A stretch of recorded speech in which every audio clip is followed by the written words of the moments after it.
What if the next global crisis isn't coming years from now, but days or even hours away? What if a single message posted online could push the world closer to war? Today, tensions between the United States and Iran have exploded into the open, with threats, warnings, and military signals flying in every direction. At the center of it all is U.S. President Donald Trump, issuing one of his strongest warnings yet, and Iran responding with a chilling promise of immediate retaliation. On Wednesday, President Trump publicly urged Iran to come to the negotiating table and agree to a new nuclear deal, making one point unmistakably clear: no nuclear weapons. But this was not a calm diplomatic invitation. It came with a stark warning. Trump said that if Iran refuses, the next U.S. attack would be far worse than anything seen before. His message was blunt, urgent, and clearly designed to pressure Tehran into action. Trump shared his warning on social media, writing that time is running out, and that the moment to make a deal is now. He emphasized that the agreement must be fair and equitable, and beneficial to all parties involved, while repeating his core demand: Iran must not possess nuclear weapons. According to Trump, this is the last chance to avoid a devastating outcome. What made this warning even more alarming was its context. The United States has been steadily increasing its military presence in the Middle East.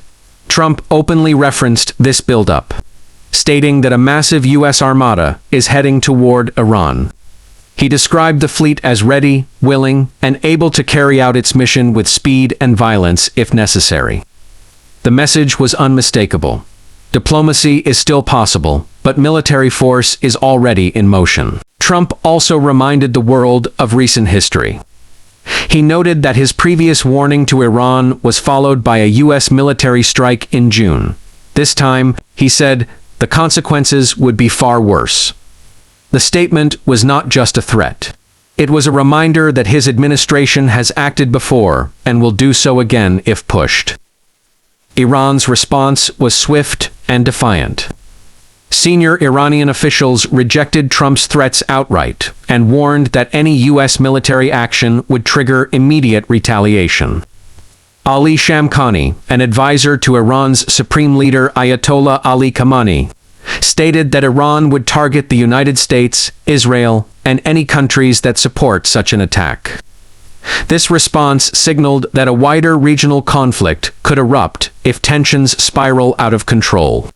Iran's Foreign Minister, Abbas Araghchi, echoed this warning in even stronger terms. He said Iran's armed forces are fully prepared, with their fingers on the trigger, ready to respond instantly and powerfully to any aggression.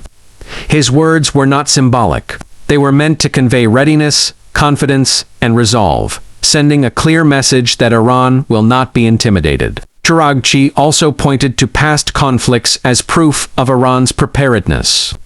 He referenced what Iranian officials call the 12-day war, a period of intense military confrontation that included Israeli strikes and U.S. attacks on Iranian nuclear sites. According to Araghchi, Iran learned valuable lessons from that conflict and has since strengthened its ability to respond more rapidly, forcefully, and effectively to future attacks. These comments came amid growing pressure on Iran from Washington, not only over nuclear concerns but also over internal political unrest. The U.S. has criticized Iran's recent crackdown on anti-government protests, adding another layer of tension to an already volatile situation. For Tehran, Trump's threats appear to confirm long-held fears of U.S. hostility and intervention. At the heart of this confrontation lies the unresolved nuclear issue. Trump famously withdrew the United States from the 2015 nuclear deal during his first term, arguing that it was flawed and failed to prevent Iran from eventually pursuing nuclear weapons. Since then, efforts to revive or replace the agreement have repeatedly stalled, leaving both sides locked in a cycle of pressure, retaliation, and mistrust. Now, Trump is presenting Iran with a stark choice: negotiate a new deal on U.S. terms or face overwhelming military force. His language suggests that patience has run out. The phrase, time is truly of the essence, underscores his belief that delay only increases the risk of conflict. For Iran, however, agreeing under threat could be seen as weakness. Iranian leaders have consistently framed resistance as a matter of national pride and sovereignty. Their warnings of retaliation are meant to deter an attack by raising the potential cost for the United States and its allies, especially Israel. As U.S. warships move closer and rhetoric grows more intense, the risk of miscalculation rises. A single incident, misunderstanding, or provocation could rapidly escalate into open conflict. Such a war would not be limited to two countries. It could draw in regional allies, disrupt global energy markets, and destabilize an already fragile Middle East. The world is now watching closely. Diplomacy remains possible, but it is unfolding under the shadow of military force. Trump insists a deal can still be made, but his warnings suggest that the window is closing fast. Iran insists it is ready for any outcome, including war. This moment represents one of the most dangerous flashpoints in recent years. It is a test of resolve, strategy, and restraint on both sides. Whether this ends at the negotiating table or on the battlefield will depend on decisions made in the coming days. One thing is certain: the stakes could not be higher, and the consequences of failure would be felt far beyond Washington and Tehran.